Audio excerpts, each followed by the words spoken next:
Hello.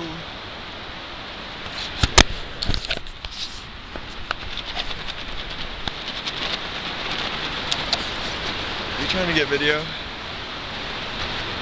Hey Tony. Oh hey. Where you at? In the Boundary Waters. In a campsite that doesn't exist. Sounds like you're breaking rules tonight. Yeah. We're living large.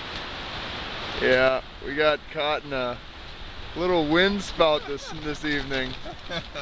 And on top of it, we arrived at 2 of our campsite locations not to find any campsites. So GPS maps confirm we were in the right place, but so now we're kind of held up on this rock outcropping, and you probably hear the tent shaking in the background, but we're gonna get her done. Hopefully the wind dies down. Nate said 17-mile-an-hour gusts, and they're going like 30. It's gotta be. Yeah, it's kind of like that 80-rod portage. No, it's like Lake Superior. Yep.